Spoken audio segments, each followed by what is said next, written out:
So we're going to start into our lesson. We're going to cover Exodus 1 through 4.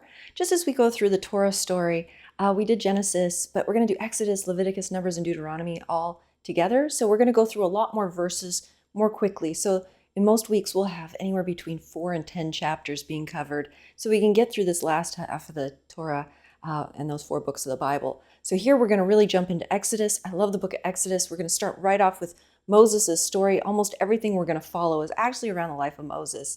And so here we're going to find that his life is going to be spared by a number of women, actually.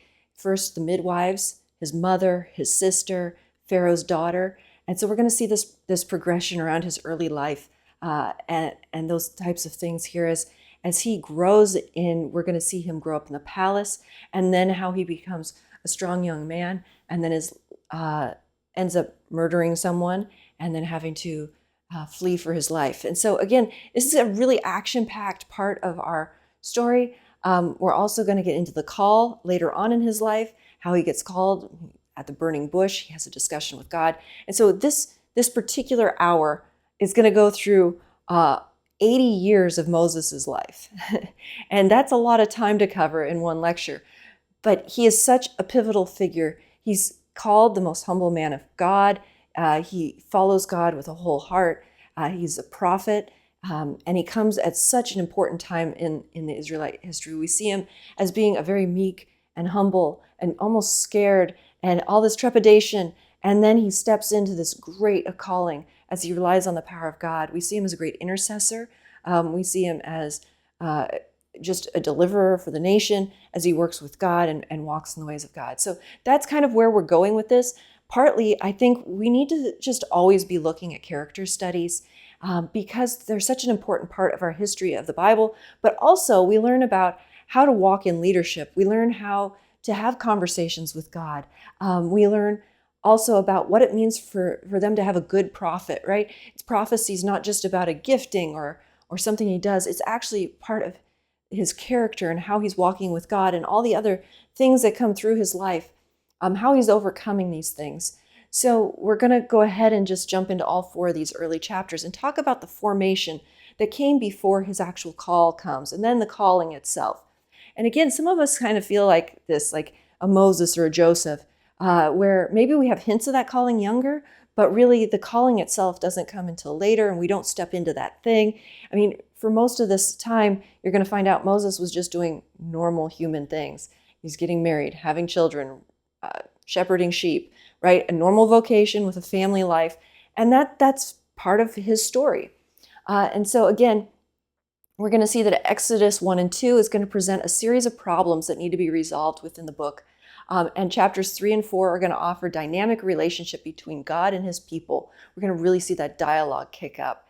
The redemption from Egypt and the covenant at the mountain are going to be part of the later part of Exodus, are going to create the possibility for God's presence and glory to dwell among the people. There's this whole setup that has to happen before the glory of God can come and dwell in their camp and among them. And so we do see that as part of this, in the New Testament, the glory of God fills believers, right, when we get saved. So there's a process for us as well that we've gone through. We get saved and God comes and dwells in us. And so repentance and all those pieces that come into this is things that they're going to need to walk through. And then again, God's going to just devastate the Egyptians here, who are rebellious people and perverse and serving other gods. And they've had hundreds of years to deal with themselves and get things right, and they haven't done it, right? So they haven't been seeking God for a long time. So the Egyptians are kind of going to be our contrast in these, especially the early chapters of what's going to happen. Okay, so again, Egypt has oppressed Israel, and the opening is that they're making them throw all the baby males of Israel into the river and kill them. And they're telling the midwives, you've got to go kill all the baby males that are being born to the Israelites because they don't like how numerous they are or strong. The females aren't as big a deal, right? Because they're not going to make an army or an uprising of any sort. But the Israelites are probably 1 to 2 million. I think when they leave in a few months from this time period. It's going to be quite a few decades from right here with this edict. But there would be 600,000 men by the time Moses is 80. So as he's a baby, there's probably a lot already, right? And so again, we see that this is a large people group, and as a slave group, that's kind of threatening to their overlords, the Egyptians. Okay, so again, Israel is starting to fill the land, and the Egyptians have been afflicting them. This isn't working. This isn't what the blessed people are supposed to be doing. God wants them to move to a different place, to a promised land.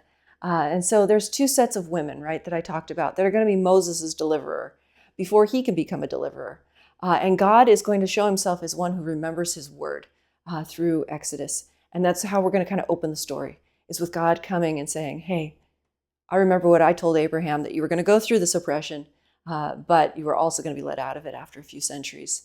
And Joseph had also given timelines and what to do with his bones, and looking forward in faith to be buried in the promised land at some point. And then we're going to see God calling from the burning bush. We're going to see a reluctant deliverer, Moses, have a bunch of excuses, and how he converses with God, and how this all goes down. And I love it because it's an extended conversation with God. And then Moses is going to return to Egypt and follow through on what God's asked.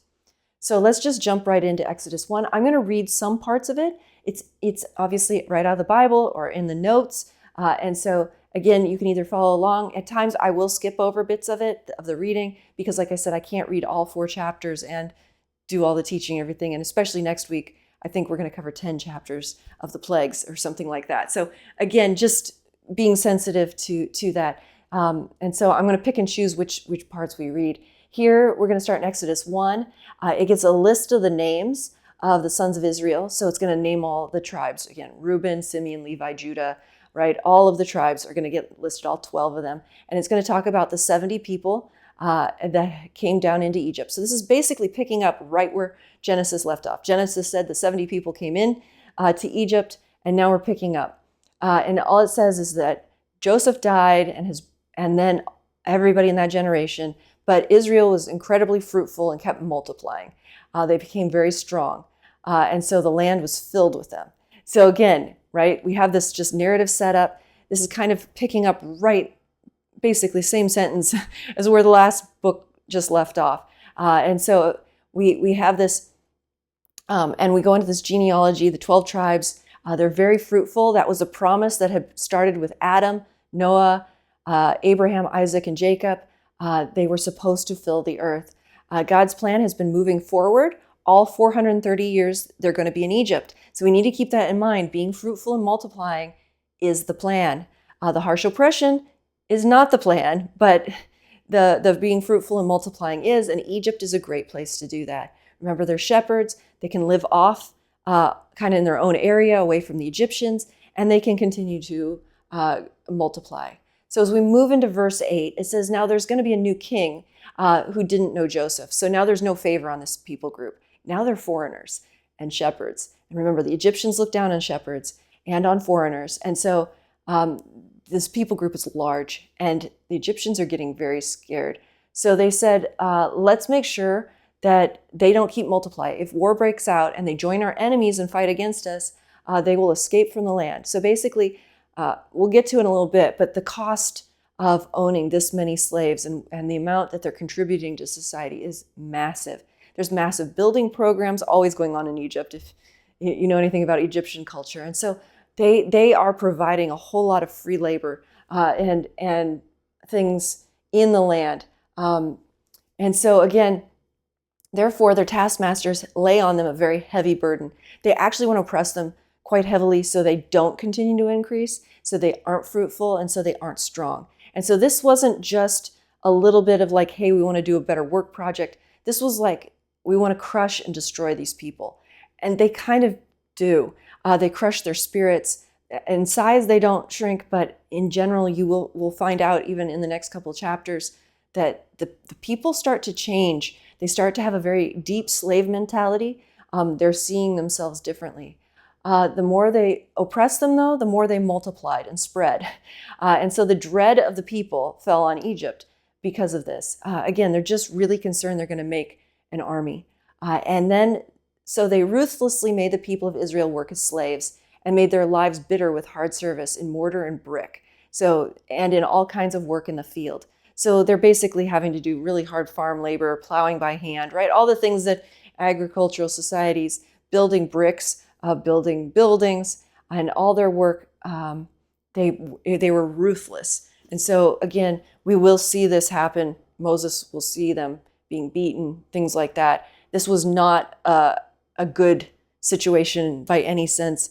And so God is going to come and see this, and he's going to see and remember his people and see the oppression they're in, see that they're still calling out to him, and they're still trying to follow him to some extent. We'll find out later that they really had some idolatrous practices as well. The first thing they do when they get out to the land, to their journey, is they have the golden calf that they make. And so they've obviously picked up some really bad things from the Egyptians. So here they're going to have to kind of get to know God again. And that's going to be part of Moses' job, is to deal with their slave mentalities. And also he's going to have to help them and basically reintroduce God and God's ways to them. So again, the Hebrews here are just called people. They're remaining isolated from the Egyptians, and they're kind of their own people group that seems like a national threat to the Egyptians. The Egyptians the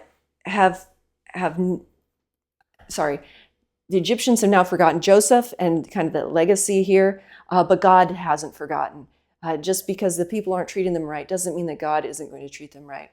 So again, anytime we see this minority groups of oppression, slaves, systematic extermination of male infants, there's all kinds of control and suppression. They're living inside of a very pagan, idolatrous, and godless society of Egypt. And that's pretty much where we have the hieroglyphics of the time from outside the Bible show the same pictures. They're hieroglyphics of overseers with heavy whips, enslaving brickmakers during the time of Thutmose III. And so again, they can even line up some of the time frame with the Egyptian writings and with the Bible here. This is historically well known. This isn't something that's being made up about that time period. Their lives were bitter with work. They were ruthless. Those two words will come up, and we'll see that even in the Passover, as it's commemorated with bitter herbs during Passover, things like that are bitter and ruthless, right? Just to help remember what they were in and what God had to save them from. Okay, so again, let's go back and just think for a minute and remember a little bit from before. In Genesis, God had already told Abraham this was going to happen. So there was a prophecy, and I like to revisit when a prophecy gets fulfilled. And so this prophecy is in Genesis 15, 12 to 18. It was given to Abraham. This was a very hard prophecy for Abraham. He fell into a deep sleep, and a dreadful and great darkness fell on him. Now, this is still a God encounter, but it comes with a very heavy word, and darkness and dread. Then the Lord said to Abraham, "Know for certain that your offsprings will be sojourners in a land that is not theirs, and will be servants there, and they will be afflicted for 400 years. But I will bring judgment on the nations that they serve, and afterwards they shall come out with great possessions, and they shall come back here in the 4th generation, for the iniquity of the Amorites is not yet complete. To your offsprings I'll give this land from the river of Egypt to the great river and the river Euphrates." So basically, Abraham is told that they're going to be afflicted for 400 years. He's given the timeline. He's given what's going to happen. They doesn't know it's Egypt. He just knows it's a land that's not theirs. But they're going to come out with great possessions, which we will see. As the plagues end, the Egyptian people just hand them the possessions. And again, in the 4th generation, that's a particular timeline, right? It's 400 years. Because the iniquity of the Amorites is not yet complete, which means that it's not time yet to come into the promised land and judge the Amorites. The Amorites still had a chance. They still could follow God. They hadn't yet gone completely godless at this point, or hadn't had enough time and mercy of God. And so what he's saying is they need 400 years before you guys come in, and actually judgment's always kind of slow, right? We see this pretty regularly, that there's this mercy time period. And so the oppression and slavery is going to grow. And so did the need for a deliverer. And so God is remembering what he told Abraham. He's remembering his plan, which they need to remember more than God does, right? And so God's going to become very active in rescuing them and making himself known. So as we move into verse 15, we're going to look at the next chunk, which is verse 15 to 21 here. And basically what it's going to be is the Egyptians are going to tell them that they have the two major midwives of the people group are going to have to kill all the male babies, right? That's what's just been said. And the midwives say, oh, no, these Hebrew women, see them, when they go to give birth of a son, they said, you need to kill it. If it's a daughter, they can live, but if it's a son, they can't. But the midwives feared God and did not do as the king of Egypt said, but they let the males live. And so the midwives get called in before the king of Egypt. Why did you do this? And why did you let the male children live? And he said, because the Hebrew women are not like the Egyptian women. They're vigorous and give birth before the midwives comes to them. So basically, they fear God more. They more or less tell the Pharaoh, the king of Egypt, this. And so God dealt well with the midwives, and the people multiplied and grew very strong. Basically, the midwives were just saying, we're not doing that. And so the people group continues to grow. The midwives feared God, and he gave them families. The Pharaohs commanded all the people, every son that's born of the Hebrews you shall cast in the Nile, but you shall let every daughter live. Okay, so now they've got a problem.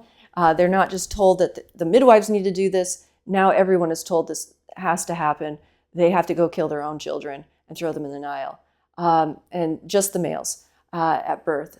The midwives are still fearing God. Just make a note of this, 400 years after they've come to Egypt. So there's still something going on here. That's right. And so Pharaoh makes 3 attempts to kill these male babies. First, he tells the midwives they're to kill the males. Then the midwives are summoned again, and they're told again to do it.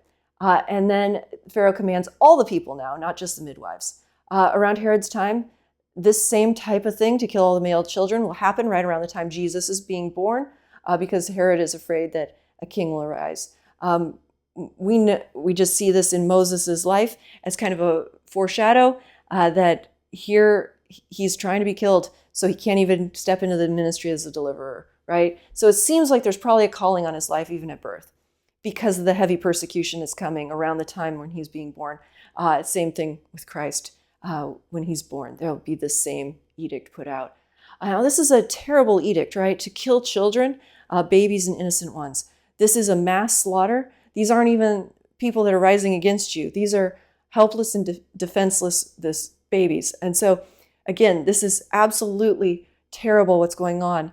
Being thrown into the Nile. We'll pick up that theme in a little while about the Nile turning to blood, those types of things. But they're putting babies in this Nile River, and we know that murder is never a good thing, especially after we see Cain kill Abel. The ground cries out, right? And here we're going to have these children thrown in a river.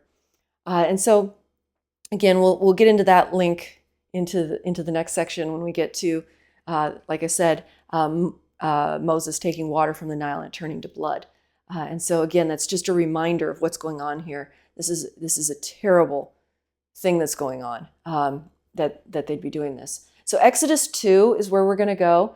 It's going to be a Levi and his wife, and she's going to have a son and a fine child, and she hid him for 3 months. So she has a baby boy. He's supposed to be thrown in the Nile, but when she couldn't hide him for no longer, she makes a basket. And this basket is an ark. It's actually made of bulrush and daubed it with bitumen and pitch. So this is basically describing the ark in the same way that Noah pitched the ark. He put a tar basically on the inside so it was waterproof. So she's going to throw the baby in the Nile, but she's going to waterproof it. So, that's a little odd, usually if you're trying to drown a baby quickly or something. So she's hoping that he's going to float down the Nile and not die.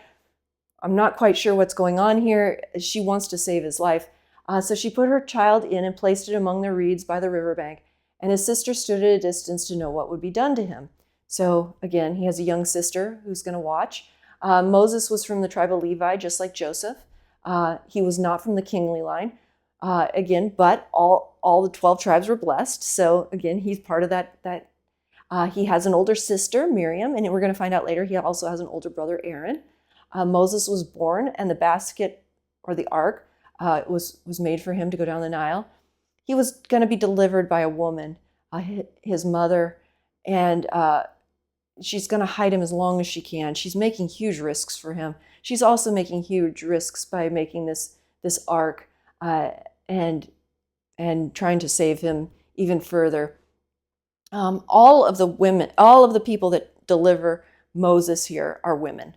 And so again, that's just something to point out. He had to be saved before he could go and be a deliverer for others. And so it is part of his life story. He knows what this looks like. He's been told this story probably growing up of how this all works.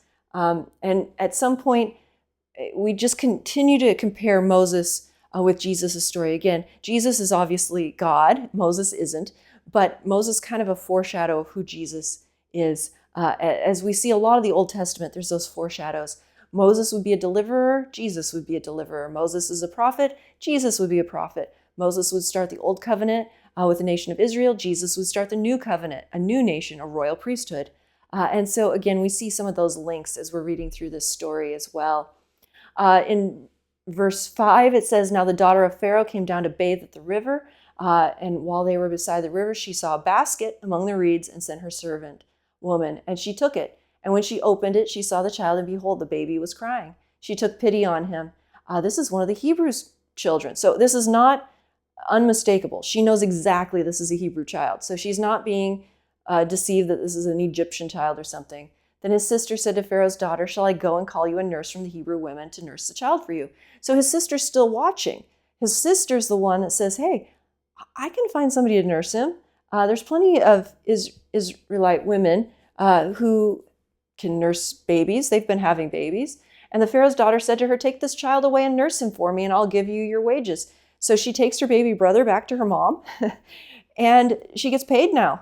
And so the woman took the child and nursed him. And when he grew older, then he had to move to Pharaoh's daughter's house, and he became her son. And she named him Moses because she drew him from the water. And that's part of his name meaning, is to draw him from the water. So again, historically, this seems a little odd. Royals didn't really bathe in rivers. They usually did their washings of ablution, it's just a technical term, or believe the river to have health-giving or fruitifying effects. And so she was probably there not to take a bath, but to gain some sort of ritual, whatever it was they were doing. In her thought and mind was that this would be a place to ritually bathe, maybe just a washing of some sort. And so this maybe isn't what Moses' mother was expecting. The princess could have had a very different reaction, right? She could have really hated and been afraid of Hebrew babies, and the Hebrew people in general, and one of their babies dead. But we see a very different side here. She takes him in. This was the first favor over Moses' life. Up until now, he's been a wanted child, all right? There was a death sentence on his head from the time he was born. So that his first 3 months of life have been in complete chaos. You got to think his mother is not happy. These whole 3 months she's had him, there's probably been a lot of tension in the home that even at 3 months, he's finally having to be put in the river, and that she went out of her way to make this special basket that was waterproof, and it actually worked. And so Moses is now going to be taken in. He gets nursed by his mother for a while. He gets to learn a little bit of the Hebrew ways, and then he's going to be taken into Pharaoh's house, and he's going to be trained by the royalty in the Egyptian language and the customs. It's kind of like Joseph. Remember, he ends up in Egypt ahead of everybody, ahead of the famine, and he's getting trained in their customs and their language before he actually needs it. And so we see this is what's happening as well with Moses. So he's going to be bilingual, bicultural. He's going to understand both ways. His mother was going to get paid here for taking care of him for those few months, which is obviously going to help the family. So this is all around. His adoption has been pretty good for them as a family. This was an elite class. It may not have been leading to rulership for Moses, since there was a lot of children of Pharaoh's daughter, but it was going to put him in an elite class where he was getting a good education, and he had a lot of benefits coming from this arrangement. Again, only God could have made this arrangement. 40 years are going to pass from Exodus 2:10 to Exodus 2:11, so in this one verse, with very little said. So all of a sudden, we're going to have Moses being drawn from the water. They kind of talks shortly that his living arrangements with his parents within his early life, and then he ends up being in the Egyptian home the rest of it. And then all of a sudden, 40 years later, now Moses is 40 years old. So just make sure you understand now this. We have a picture in your head for this next part. This is a grown man. He's been a prince. He has status, good education. He probably has a lot of servants and people taking care of him. And he would have that kind of feel to him, and he wouldn't be like his brother and his sister. Now, he might have also been treated a little bit like an outsider because they knew he was a Hebrew. They knew that from the minute they drew him from the water. So you don't know if he's been completely taken in by the Egyptians in there, but in general, he's been the Pharaoh's daughter's child. So you've got to think that comes with some special privileges and protections. So one day when Moses had grown up, he went out to his people and looked on their burdens and saw an Egyptian beating a Hebrew, one of his people. So he is definitely in his head identifying as a Hebrew. He looked this way and that way, seeing no one. He struck down the Egyptian and hid him in the sand. So that means he killed him and he buried him. When he went out the next day, behold, 2 Hebrews were struggling together. And he said to the man in the wrong, why do you strike your companion? He answered, who made you prince and judge over us? Do you mean to kill me as you killed the Egyptian? So he basically sees 2 Hebrews fighting and says, break it up. Like, why are you hitting each other? You're on the same team, right? You guys shouldn't be fighting with each other. And they said, we don't want you to be our judge. We know you have this elevated status. You live in the Pharaoh's home, or one of the homes, right? And you think you know what you're doing. You've been trained in all the laws and the rules. You know everything about the land.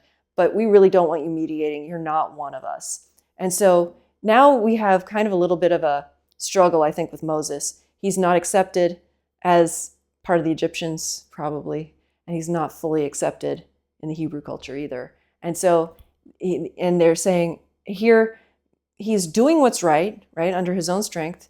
He's trying to take care of one of his own, but he struck and killed someone, which was not the right thing to do. And he's trying to deliver on his own strength. He doesn't have God behind this. This isn't God's plan for deliverance yet. And so, again, you're going to kind of find out that Moses feels like he tried, that he was really trying to do his best. He was trying to be all the things eventually he's going to be. He's going to be the deliverer of them against the Egyptians. He's going to be the one to speak the judgment over the Egyptians. And he's going to be the one that's going to judge between the Hebrews. That's going to be he's going to set up their entire legal systems and all of that. And he's going to be the one that does this. And so he really is trying to step into his calling. It's just too soon. And so I don't know if you can kind of relate with that. Like sometimes there's things where we have an early first attempt and we get discouraged by it. But he's going to have to try again. And so again, Moses now is afraid, partly because the Hebrews know that he murdered someone. And so he knows, oh no, this is known. When Pharaoh heard of it, he sought to kill Moses. So not only do the Hebrews know he killed someone, but now Pharaoh finds out he killed an Egyptian. And now, who was like adoptive grandfather, Pharaoh, is going to try to kill him. Okay, well, Pharaoh tried to kill him when he was a baby, and now we have this going on. So Moses fled from Pharaoh and stayed in the land of Midian, and he sat down by a well. Again, it could be a different Pharaoh too than when he was born, so I'll be a little careful with that. So again, he is on the run now. He's going to go out to Midian. Midian's quite a journey. And again, I'm not going to get into that right here, but we'll get into that. So his sense of justice is correct. Again, so he did something, but he did it the wrong way. This was vengeance without due process. It wasn't really lawful to do it this way. He looked both ways to make sure he wasn't seen. He knew this wasn't right. And it comes with huge consequences. He's found out and he ends up on the run. And we're going to find out he needs 40 years now. So he's 40 when this happens. And he's going to get called when he's 80. The next time he stretches out his hand to the Egyptians, it will be under the direction of God and with great power and plagues. So he struck someone with his hand here, and it was one person, and it didn't do anything for the positive, at least at this point in time. So again, he may have a call in his life, but he needs to wait to do it in God's ways and God's timing. And that's not really being said here in the narrative, and we want to be careful not to read too much into it, but that's really kind of what we're feeling behind the background of this. As we move forward, we'll see where his calling does come in.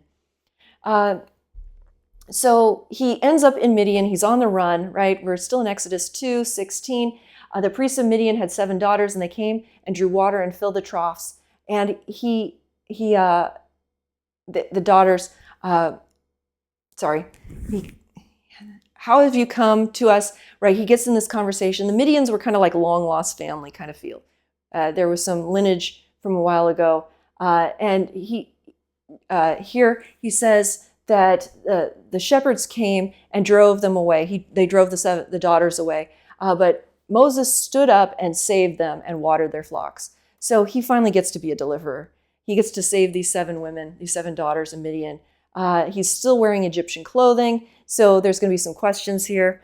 They go back and tell their father, an Egyptian delivered us out of the hands of the shepherds and even drew water for us and watered the flocks. And he said to his daughters, then where is he? Why have you left the man? Call him, that he may eat bread. And Moses was content to dwell with a man. And he gave Moses his daughter Zipporah, and she gave birth to a son and called his name Gershom, for I have been a sojourner in a foreign land. So basically, he takes this huge trip. He runs into like some very distant family, but still family, right? They're not of a different line. They're still of the line of Isaac. I think we'll have to look that up exactly, which part. It'll come up at some point, I think. So again, but he's wearing Egyptian clothing. This Midian family is serving God. They know God. The father is going to turn out to be a priest. And just so we know, and he ends up getting married. So he's going to serve this family. He's going to now become a family man for the next 40 years, between age 40 and 80. He gets married, he has a child, and he's going to have sheep. And so that's just kind of what you need to know. He's going to kind of go to this more nomadic lifestyle. He's not going to be looking like an Egyptian anymore, but obviously that's in the back of his mind. He can still speak Egyptian. He can still go back at any time if he needs to. So in this time, we're going to see in verse 23, during those many days, the king of Egypt died, and the people of Israel groaned because of their slavery and cried out for help. Their cry for rescue from slavery came up to God, and God heard their groanings, and God remembered his covenant with Abraham, with Isaac, Jacob. And he saw the people of Israel, and God knew. And so God is listening. The things that stand out in this section is that he heard, he remembered, he saw, he knew. Remember, we go back into Genesis, we have a lot of like verbs at times about God and what he's doing. God is about to act. And we just have to remember that even when it seems like things are getting worse and worse, because their slavery was getting worse and worse with every generation, that God is still seeing, remembering, and knowing, and hearing everything that's going on. Even when it doesn't feel like it, he's there. He knows exactly what we're going through. He knows that things are going downhill with these relationships, or the problems in our life, or our job situation, whatever it is. They had been crying out for more than 2 generations, and God had not responded.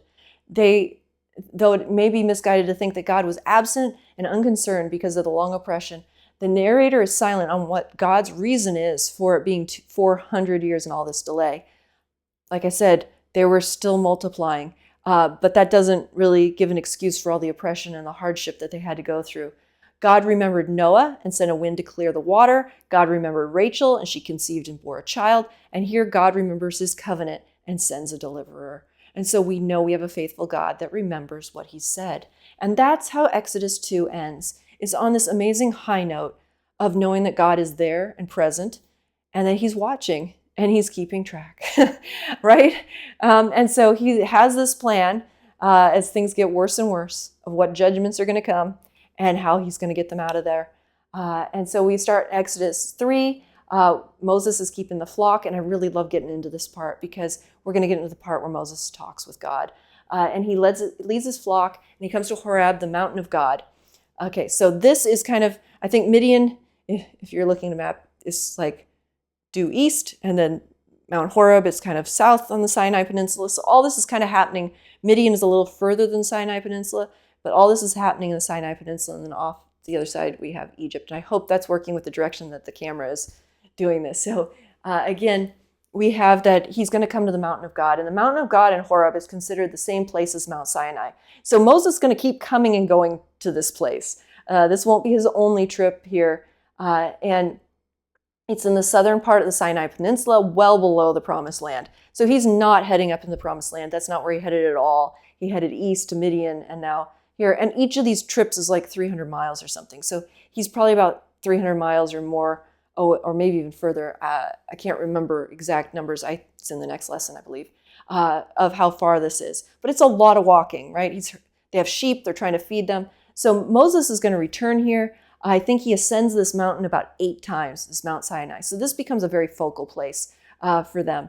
And then we see Elijah's going to visit here in 1 King 19 when he's wondering if there's going to be a wind, an earthquake, or a fire pass by, but then it's the gentle voice of God. So this is a place where God speaks to Moses, a place where God speaks to Elijah. These are 2 of the main prophets in the Old Testament. Paul might have actually even traveled at Mount Sinai and Horeb. In Galatians 1:17, it says he mentions traveling to Arabia shortly after his conversion. And that might have been why he was kind of taking a pilgrimage after his conversion. He was, Paul, he'd been killing Christians, and the church didn't really accept him right away because they didn't trust him. He took that a little bit of a journey for a number of years in the solitude. And so, again, you kind of get this feeling like this was a place that people go to be alone in the middle of nowhere with God. Okay, so in verse 2 it says, "And the angel of the Lord appeared to him in a flame of fire out of the midst of a bush. He looked, and behold, the bush was burning, yet it was not consumed. And Moses said, I will turn aside to see this great sight, why the bush is not burned. When the Lord saw that he turned aside to see, God called to him out of the bush, Moses, Moses, and he said, Here I am." And so we see that God is doing a miracle. Now, it's not a miracle if a bush burns in a desert. That actually does occasionally happen. I didn't look it up exactly for details on how often, but that's not the impossibility. The impossibility is that the bush is burning and not burning down. Bushes in the desert tend to be very dry and just burn up very quickly. But this bush wasn't going anywhere. And so Moses turns aside to see a great sight. It's considered a great sight when something is burning and yet not burning down.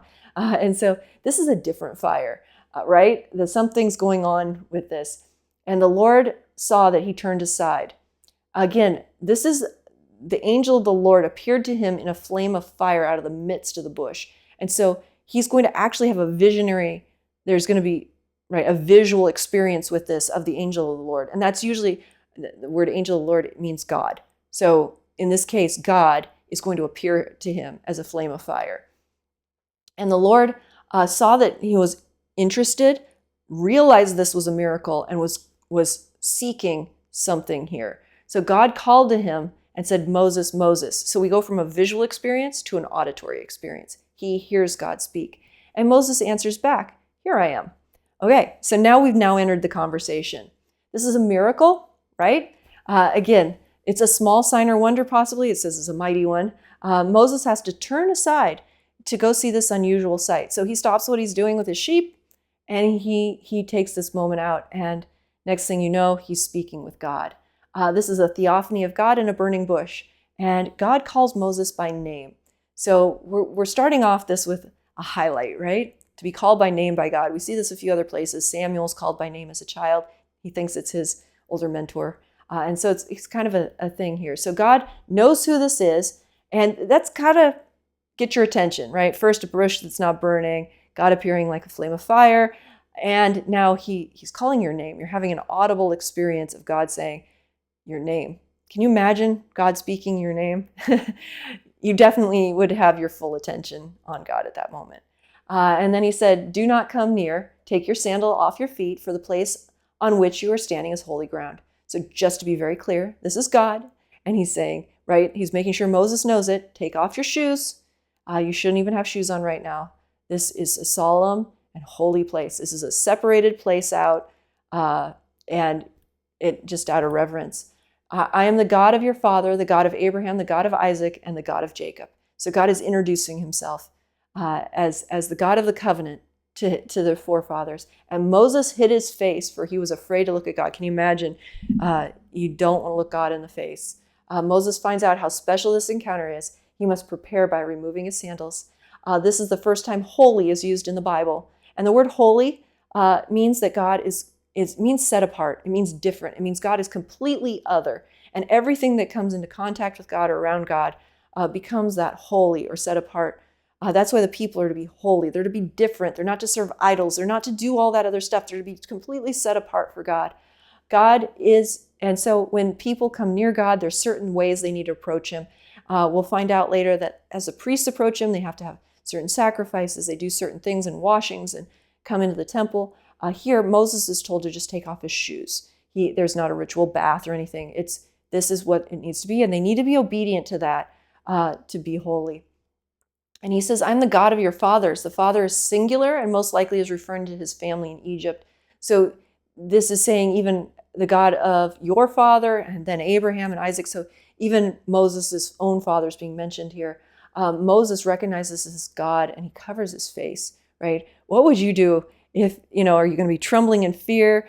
Sometimes people meet God and their loins loosen, it says, it's basically they wet themselves. Things like that happen.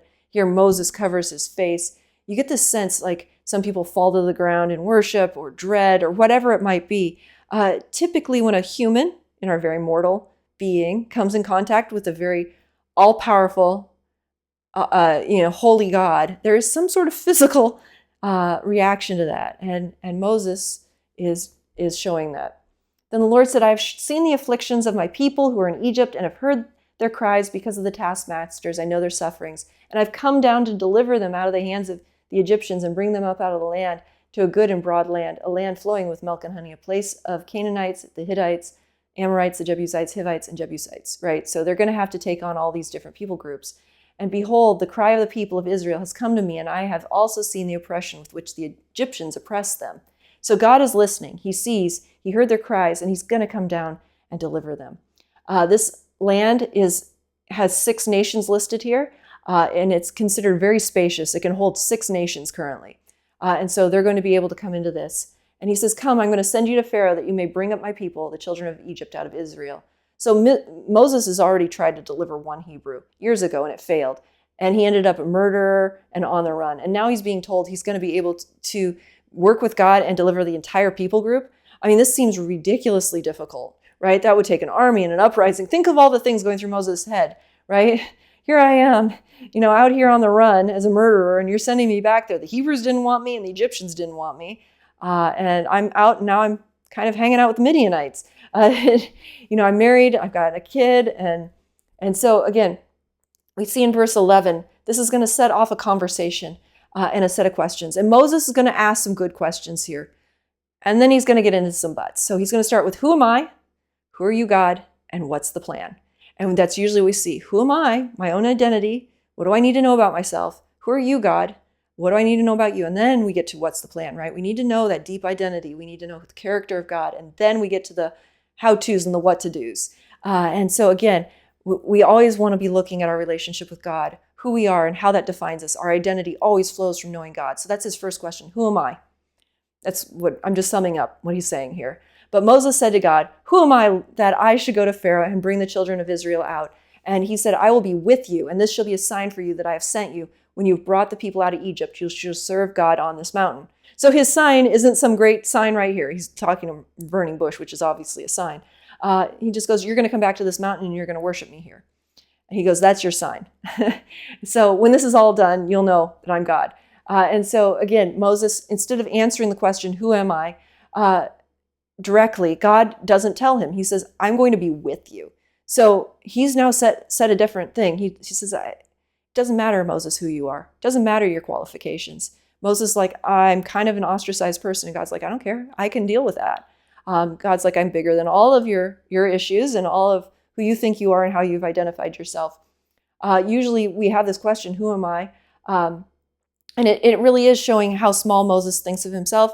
And God doesn't care. And that's not what God says. He says, I'm going to be with you. So what does it matter who you are? It only matters who I am.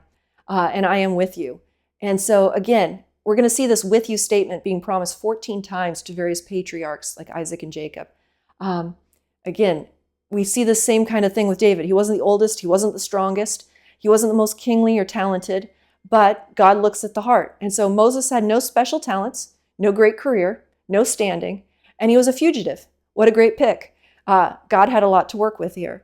And I think sometimes we relate deeply with this particular place, right? What do I have to offer to God? Well, nothing, and that's okay. You offer your life, and you do what God asks. And so Moses is the one to go get the people out of Egypt and end up back at this mountain. And that's going to be the sign. He's going to come back. He's going to be one that worships God. And that's what God says. I know you're a worshiper.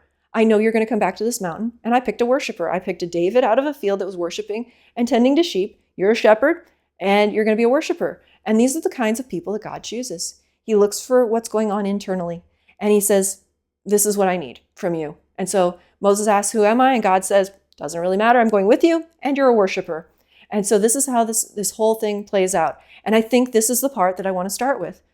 God picks a prophet based on this, based on the heart, based on his ability to love sheep, tend to sheep, right? That's very much kind of if you can take care of physical sheep, you can take care of human sheep, right? As a kind shepherd.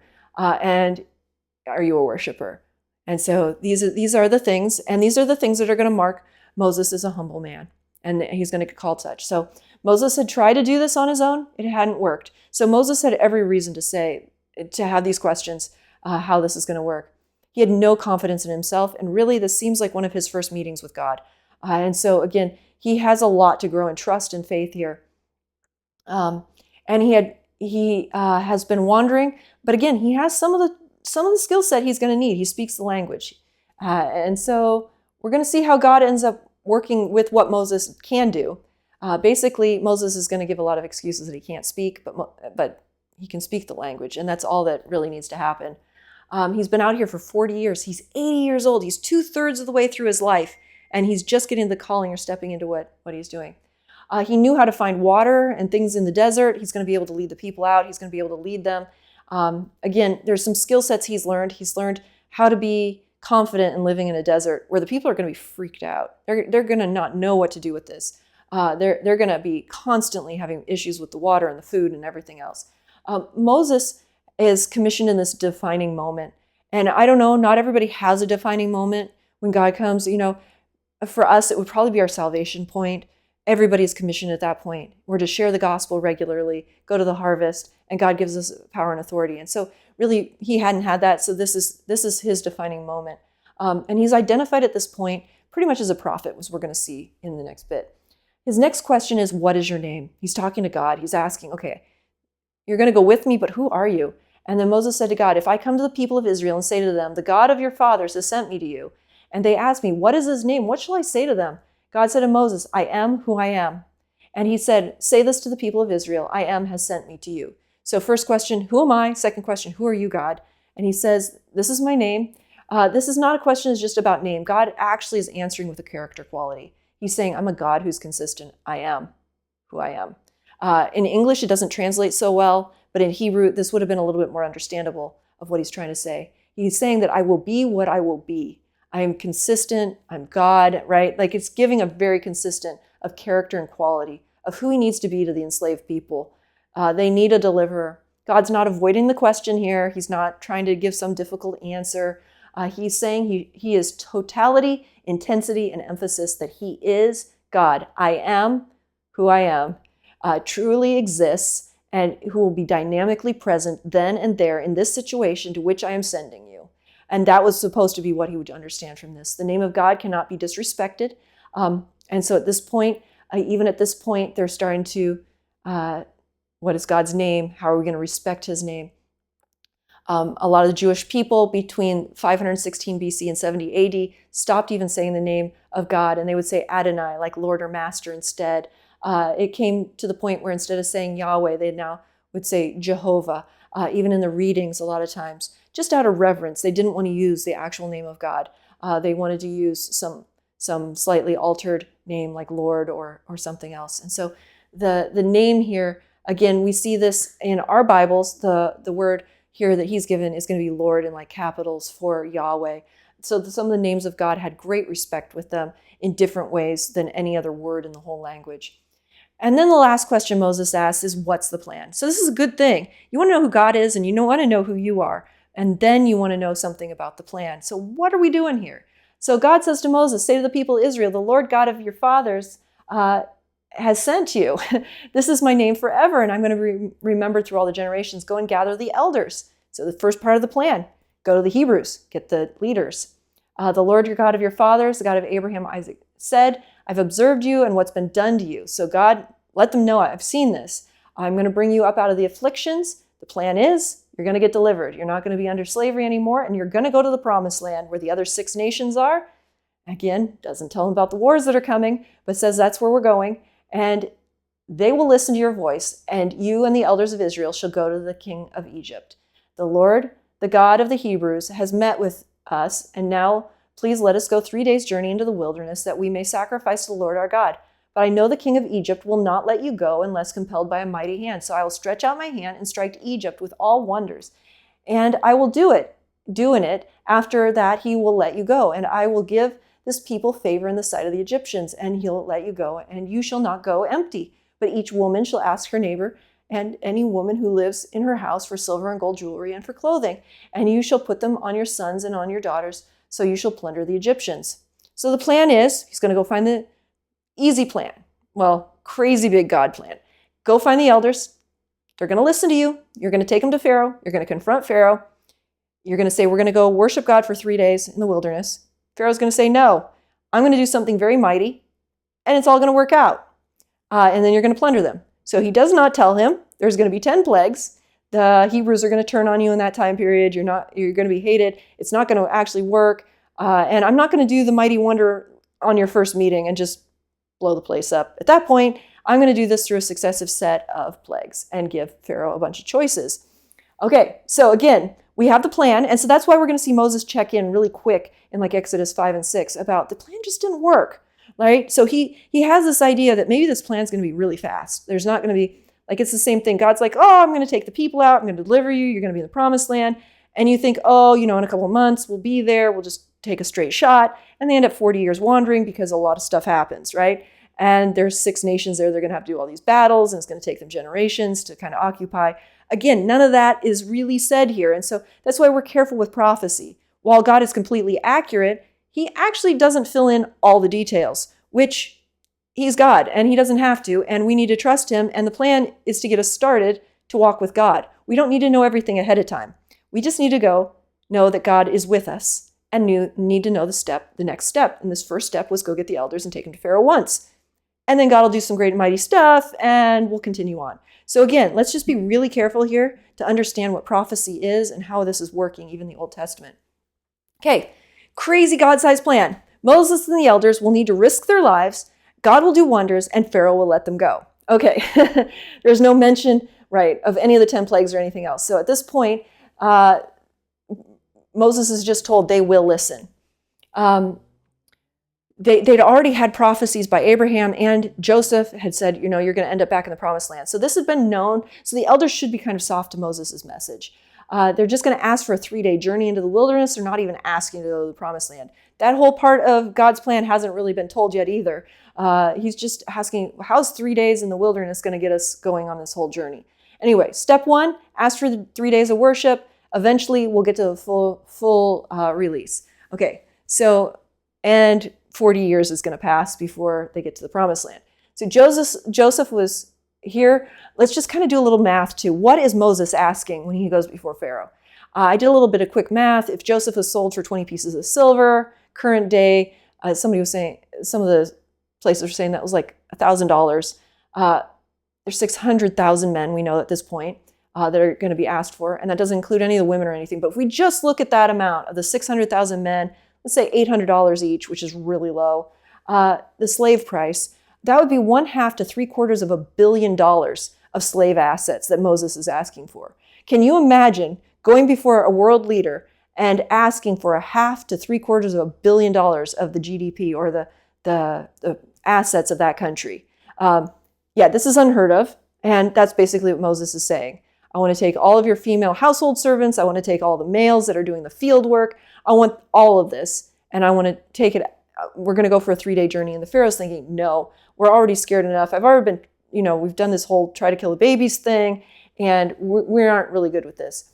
And then they're also going to leave with large amounts of possessions. That's the other thing that Moses is told, that they're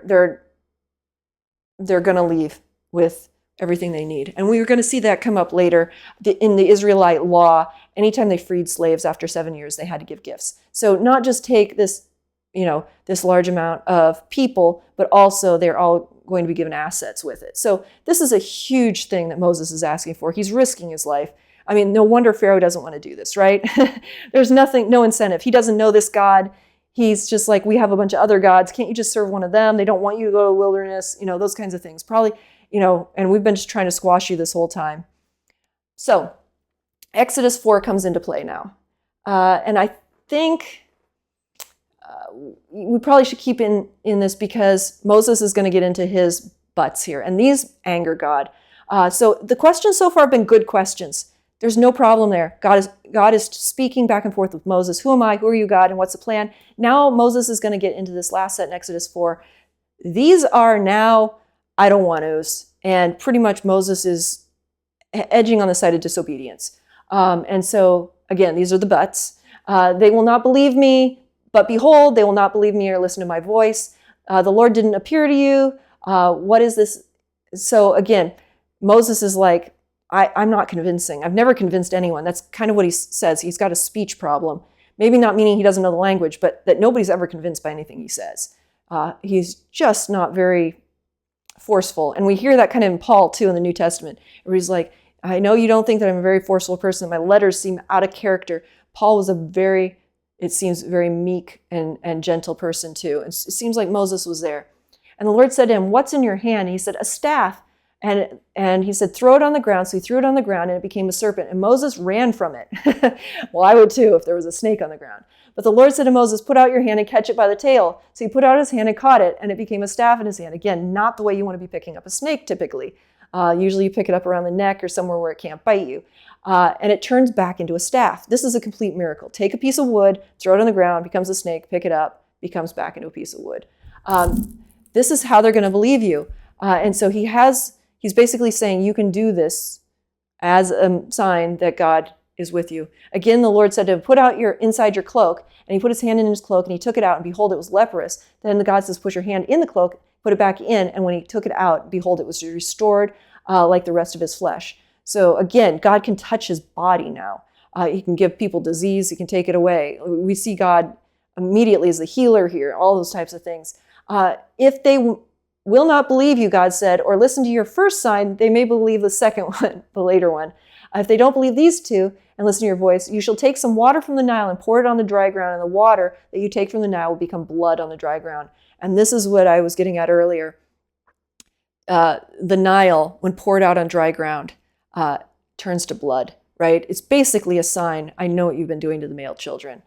There's blood in this water, as partly what would have been coming up in their head. This God is now showing himself as God, not just as a healer of leprosy or one that has control over snakes, but one that also is kind of calling out what's been going on. Again, there's not much faith here in Moses' part. This is a God in a bush he just met, but God's going to do miracles by his hands. Now, this has got to have gotten his attention, right? And so the miracles are now going to validate him as a messenger. He has an ordinary staff, becomes a snake. He has an ordinary hand, it becomes leprous. Again, all that Moses is bringing to this is his ordinary stuff, and God is making something out of it. Again, there's ordinary water and a jug or whatever he does to pour it out. Again, very ordinary becomes something else.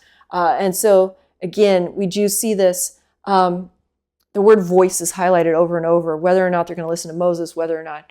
And this is all to see if they're going to listen to a prophet, Moses, and the voice of God ultimately through this prophet. And so, again, we get into verse 10, and Moses said to the Lord, "Oh, my Lord, I'm not eloquent." So now God has just given him miracles, right? He says, if you don't even trust that you can do this, then here are these miracles. And Moses just saw these miracles, and Moses continues. And this is really where I think Moses oversteps the line. He says, I'm not eloquent either. In the past or since you've spoken to your servant, I'm slow of speech and of tongue. And the Lord said, who has made man's mouth? Who makes him mute or deaf or seeing or blind? Is it not I, the Lord? Now therefore go, and I'll be with your mouth and teach you what you shall speak. But he said, Oh, my Lord, please send someone else. And the anger of the Lord was kindled against Moses. And he said, Is there not Aaron your brother, the Levite? I know that he can speak well. Behold, he is coming out to meet you. And when he sees you, he will be glad in his heart. You shall speak to him and put words in his mouth, and I will be with your mouth and with the mouth, and to teach you both what to do. He shall speak for you to the people, and he shall be your mouth, and you shall be God to him. And take in your hand this staff with which I shall do these signs. Okay, so now Moses kind of later on we'll find out thinks that this staff, he hits a rock later and water comes out, and next time God says just speak to the rock, and Moses hits it with the staff. Sometimes Moses is relying on the staff to do miracles and not God. We'll see that later on. But in any case, in this case, he's supposed to. I didn't catch this, but he hasn't seen Aaron in 40 years. God's telling him, Aaron's going to show up because you've asked this. Aaron's going to show up and you're going to be happy to see each other. And so this is going to be a huge prophetic sign to him, is that his brother's going to show up here out in the middle of the desert, hundreds of miles away from Egypt. Somehow his brother has gotten away in his 80s to come see him. And so again, Moses is saying, now that you've given me signs, this still isn't enough. I don't speak well, and I don't want to go speak. I just don't. Just find somebody else. Now again, when God shows up, and I think this is for all of us, when God shows up and says, hey, I want you to do this, our answer should be, oh, that's a lot, but okay, right? Or, what are some signs I need to make sure this isn't, just me thinking things? You have wise counsel, all those kinds of things. And Moses is going to do that. He's going to go talk to his father-in-law. There's going to be other people that weigh in on this. He's going to do everything about testing this word out. Again, he's not hallucinating out in the desert. This is a very real encounter that he had. And then he's going to have Aaron show up, and it's going to confirm a bunch of this too. So again, God says, I don't really want Aaron to be the spokesperson here. He's going to be the one that makes the golden calf. God knows he's not great as a second. He's also going to rebel against Moses at one point and cause some problems, he and Miriam. So again, God's kind of making this as a concession, but it's what needs to happen. And so, because Moses is being difficult. And so that's kind of not plan A, but it's going to work. So Moses being God to Aaron just means he's going to give Aaron the words to say, and Aaron's going to be the one to deliver them and kind of do that. And so again, we see that this is moving. Moses is moved from being just reluctant to refusing, send someone else. And that's when the anger of God comes. Again, we don't know exactly what was wrong with Moses' speech. It could have been stuttering, a speech impediment. He didn't know Hebrew well enough. He just couldn't argue cases. It's not really specific. So again, not going to make anything particular out of that. Moses was instructed in all the wisdom of the Egyptians and he was mighty in his words and deeds, it says in Acts 7:22. So this whole idea that he wasn't mighty in his words doesn't make any sense. Acts 7:22 kind of points that it wasn't necessarily a speech impediment. It was probably more Moses' internal, it hasn't worked out in the past when I've tried to argue things. So again, what's God say again? He says, I'm going to be with you. I'm going to put the words in your mouth so you know what to speak. So again, this isn't relying on Moses' ability to come up with good arguments. It's going to be relying now on being a prophet, on being the one that speaks God's words, because now he hears God's voice. He's one that has a connection with God. Again, like I said, we all enter into that when we get saved. We now all sheep hear his voice. It's New Testament. Things are a little different, right? We all become a prophetic people, not prophets necessarily, but people that can hear God's voice. And again, we use the same things Moses did. He tests this. He goes to elders and gets wisdom. All the things that he's hearing from God, he's going to kind of play out here. Aaron was Moses' older brother. And again, so we're going to just see that's what's going to happen here. And Aaron was already on his way to meet him. In verse 18, it says, now Moses goes back to Jethro, his father-in-law. And remember, Jethro's been helping him get to know God. Jethro's a priest. Jethro's going to help him once they get into the wilderness, give him some advice on how to help manage some of the things he's going through. So he seems like a pretty good father-in-law. Please let me go back to my brothers in Egypt to see whether they're still alive. And Jethro said, please go in peace. And the Lord said to Moses and Midian, go back to Egypt, for all the men who are seeking your life are dead. And so Moses took his wife and his sons and had them ride on a donkey and went back to the land of Egypt. And Moses took the staff of God in his hand. So he doesn't necessarily tell Jethro everything, but he does get a general permission. Go back to Egypt. He doesn't tell Jethro he's going to go get the elders and then try to take them in front of Pharaoh and all that. But in general, he's sent off with a blessing with his wife and his sons. Even with these directions, he's courteous and respectful of his father-in-law.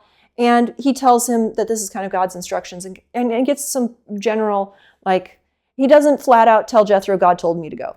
That definitely doesn't come up in this conversation. You don't see that at all. But he generally says, hey, is it okay, if I go back to Egypt now? I want to meet my family. To talk to Jethro, he's kind of had to go the other direction. Again, now we'll get into the distances. Moses returning to Midian was not in the direction of Egypt, so he has his burning bush experience down the South Peninsula. Now he has to go all the way over to Midian over here in the east, and it may have been around 200 miles from Sinai to go to Midian. So he goes in the other direction, and Egypt's over here. And so we see him take this trip from the bottom of the Sinai Peninsula up east, more north, and then he goes from there across over into Egypt. Again, not sure if I have that right on the camera direction, but the Midians to the east may have been even 700 miles to Egypt. So he's making like a 900-mile trip here. And he's taking his wife and his sons with him. They're making a commitment to Egypt. And he's going on what is a very risky adventure. Again, don't know what he's going to do with his family there, but he doesn't seem to think they'll get enslaved by getting there. So the Pharaoh had died, so there was no warrant on his head anymore. He could come back if he wanted to. And the Lord said to Moses, when you go back to Egypt, so again, he has another encounter with God as he's going back. See that you do before Pharaoh all the miracles I put in your power, but I will harden his heart so that he will not let the people go. And then he shall say to Pharaoh, thus said the Lord, Israel is my firstborn son, and I say to you, let my son go, that he may serve me. If you refuse to let him go, behold, I will kill your firstborn son. Moses gets another set of instructions here as he's leaving. He's supposed to do this. What's the plan? He's given a few more details that if God lays down here, that if Pharaoh does not listen, he's going to kill his firstborn son. That wasn't said before. That's new instructions. God is challenging Pharaoh directly by the death of his firstborn. Pharaoh's been killing God's males for a long time, and he's considering Israel his firstborn, and as he's doing that, he's killing God's children. Direct confrontation is going to be God against Pharaoh. And Pharaoh in this time period would have thought he was God, or at least the son of God, which again, completely terrible religion that's going on in Egypt. The statement that Israel is God's firstborn son would have been shocking to Pharaoh, right? Who would have assumed he was God's son only. And Jacob, firstborn is determined by grace here. We know that because Jacob was actually younger than Esau, but considered the firstborn. And the entire nation of Israel, there's nothing going on. They're a slave group, but they are God's chosen people, right? If you were choosing, an Egyptian Pharaoh would be like, why wouldn't God choose Egypt? He wouldn't choose a slave people that doesn't even have a land, right? And so none of this is going to make sense to him. And God says he's going to harden Pharaoh's heart. In 10 places, Pharaoh's going to harden his own heart. And the first 5 plagues, it only mentions Pharaoh hardening his own heart. After that, plague 6 is where it starts to say that God's hardening Pharaoh's heart. So you can go either way on some of these things. Pharaoh is hardening his own heart, and God is hardening his heart. There's this two-sidedness. Verse 24, at the lodging place on the way, the Lord met him and sought to put him to death. This is Moses. Then Zipporah took a flint and cut off her son's foreskins and touched Moses' feet with it and said, surely you are a bridegroom of blood to me. So he let them alone. It was then that she said, a bridegroom of blood because of the circumcision. Okay, weird set of verses, right? God picks Moses, gives him all these instructions, doesn't tell him how angry he is about something else going on. And as Moses is going, the Lord sought to put him to death. Now, that could have been mentioned when Moses said, hey, don't send me. No, now we have this issue. And so Zipporah, we don't know why. Moses could have been incapacitated. But Moses was not following the covenant. His sons were supposed to be circumcised on the first few days of their lives. He had not followed the covenant dedication of his own sons to God through circumcision. His own household needed to have that personal commitment to God and covenant sign. They were to be God's people. And how in the world is he going to happen to bring out a nation if he's not following God's instructions? Abraham had been instructed to circumcise every male on their 8th day, or they were to be cut off from the people. So this is serious what Moses hasn't done here.